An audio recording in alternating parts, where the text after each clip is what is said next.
You've probably seen one of these, a Lego brick.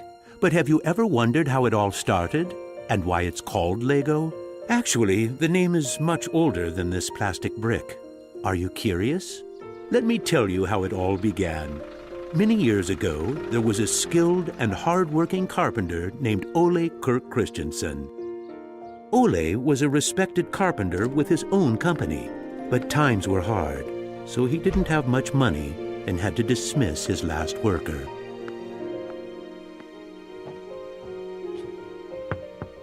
Come on in. I've closed down the workshop and packed my things. Thank you. I suppose I'd better write you a paycheck.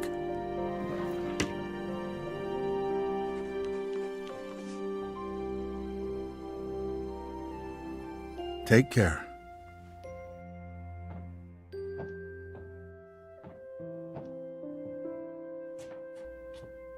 Well, that was the last one. I just didn't imagine that it would come to this. I know. It's hard to understand. But at least now it can't get much worse. But it did get worse. Shortly after, Ole lost his wife. But Ole was a special person. He wasn't the type that gave up. And with the responsibility of his 4 sons, he had to think of something. Ole had gotten an idea, and for him, it never took long to put an idea into action. Ole's little invention made his boys so happy that he thought maybe he should start making toys. Ole decided to give it a try. Luckily, he had saved up a lot of wood from the carpentry production. He could now use it to make toys. Time passed by, and even though Ole was a skilled carpenter and had a good eye for quality and detail, sales were very slow. Luckily, one of his sons, Gottfried, started helping out his dad after school. Together, they just barely managed to keep up the production. Eventually, word began to spread that wooden toys of the finest quality were being made in the little workshop in Billund.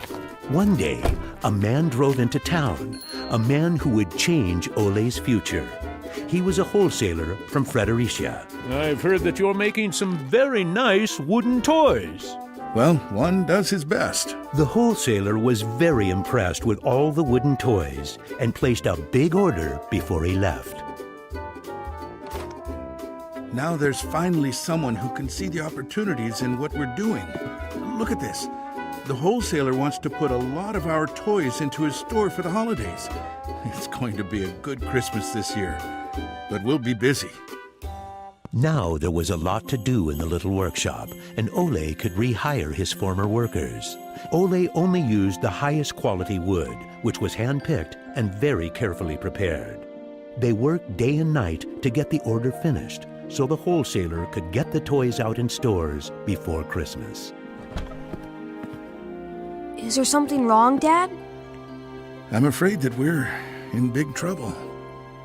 In the middle of their work, Ole received a letter saying that the wholesaler had filed for bankruptcy and couldn't buy the toys that he had ordered. But what are you gonna do? What about Christmas? Now we can't even afford food? I'll do it. What are you gonna do, Dad? I'll do it myself. I'll drive around selling the toys. There was no time to lose. Ole packed the car with all the toys and drove off. Ole was a very good toy maker, but was not a very good salesman. He didn't like praising himself or talking about how carefully the toys had been made. But he had to keep trying if he was going to sell anything. This is going to be a blast. Is there anything you're interested in?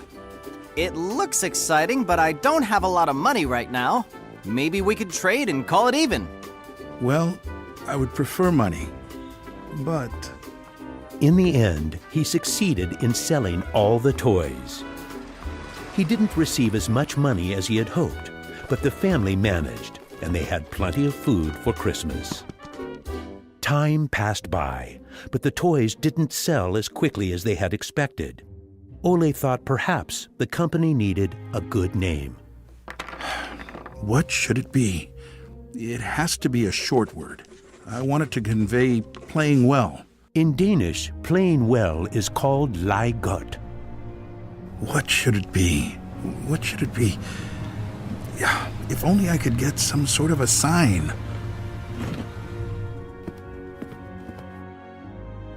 Lego. As you can see, Ole himself ended up finding a very suitable name. But what he didn't know was that in Latin, the word Lego means I put together. The name Lego was well received, and the company slowly started to move forward. We have made 3,000 crowns this year, and we have more orders than usual. Did you say 3,000 crowns? Then you need to see what I've been looking at. Even though Gottfried wasn't comfortable spending money on a milling machine, he could see that it was useful and that the quality of the toys improved. Could you finish the last batch and get it ready for shipping? I will. Dad, I've saved a lot of money for the company today. Really? How? I figured we could save money in the lacquer, so I only coated the ducks twice instead of 3 times. You what? Unfortunately, Gottfried's idea didn't go over well with Ole. Ole made Gottfried unpack all the ducks himself, give them the last layer of lacquer, and bring them back to the train station. Ole believed in high quality and not cheating his customers. When Gottfried returned, Ole explained that that wasn't the way to create a good brand. This little lesson opened Gottfried's eyes to the fact that every detail matters, and only the best is good enough. In the late 1930s, Lego was making a profit. Even when the Second World War broke out, they tried to make the best out of a difficult time. It seemed nothing could go wrong. But a stormy night in 1942 changed their luck.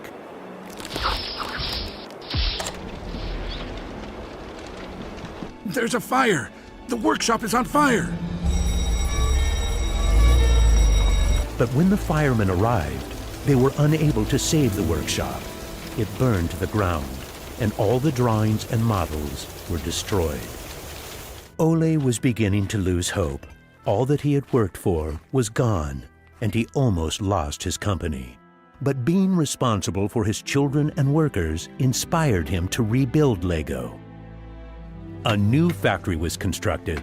Soon the production of wooden toys started again. The little company fought its way back into the market. Gradually, the Lego factory began to run smoothly, and Ole started looking for new challenges. One day, he went to Copenhagen to look at a new machine that had just arrived in Denmark. It was a plastic molding machine, and Ole was very excited about it. Should we buy it? It sure is a good bargain, and it will give us a lot of opportunities. Well, it does sound interesting, but it is a lot of money. I'll take that as a yes. When the plastic molding machine finally arrived, Ole started making little plastic teddy bears and rattles.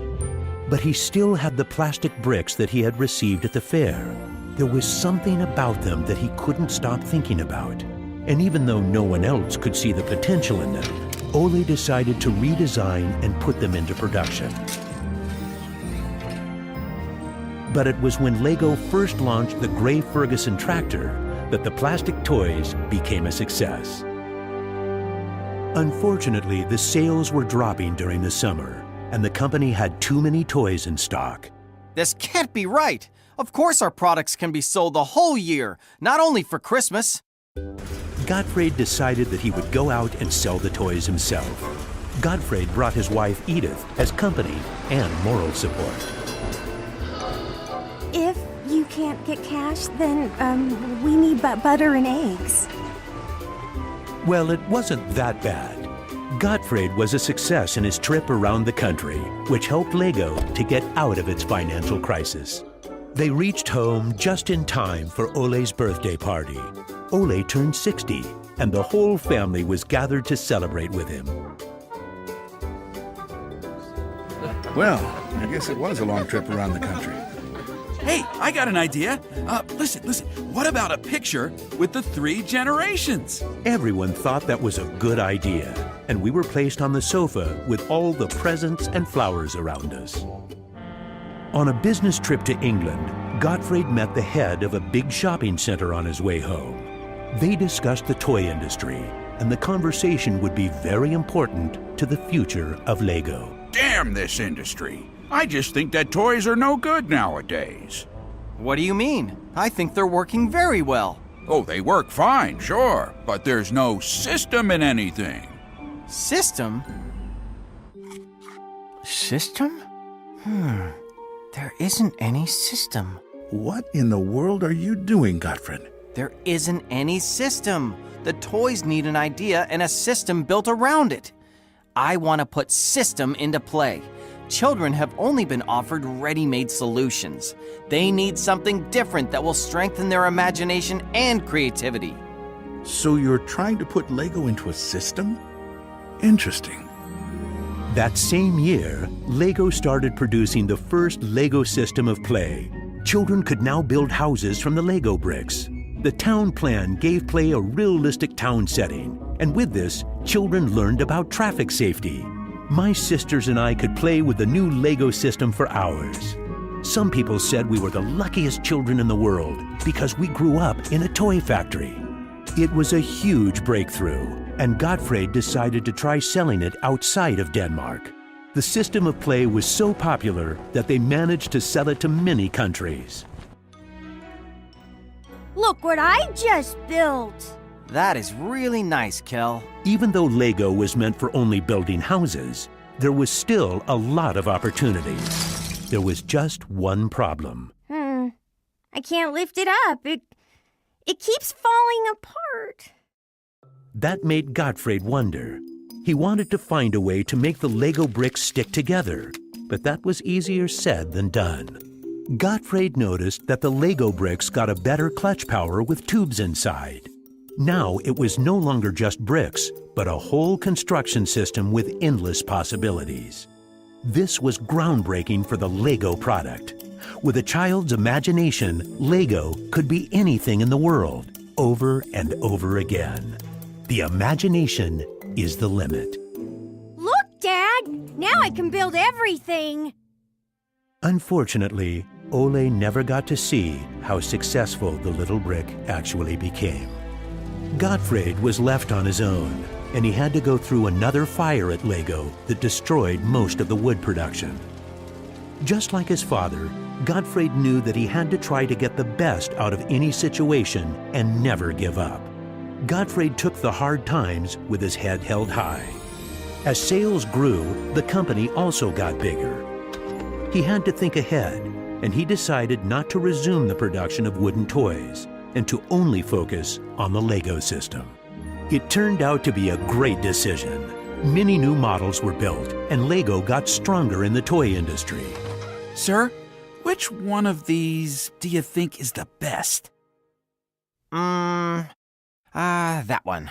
Even though it got busier at Lego, Gottfried still had bigger plans. Now he wanted to build an airport, so it would be easier to sell his toys to the whole world. Like father, like son. It didn't take long to put his idea into action. Only 3 years later, Billund Airport was opened. The many guests and business connections who visited the company always wanted to see the modeling department. Gradually, it got so crowded that it was hard for the employees to keep up their work. I think we better wait a while. Gottfried could see that something had to be done. He needed a bigger place to display the Lego models. I don't want to interrupt, so I'll just put this package of our new Lego train, on the table. Just put it there. Train? The idea grew quickly from an exhibition room to an amusement park. And then we could have a tower so you could look over the whole park from above, the whole town. It will be a land made out of Lego. Legoland! Well, it looks interesting, but how many visitors are you actually counting on? Well, I guess, 200, 300,000? 300,000! Even though it sounded like a lot, my dad was actually pretty far off the mark. There were 600,000 guests the very first year. My family and I were there to greet the guests. We've kept up this tradition ever since.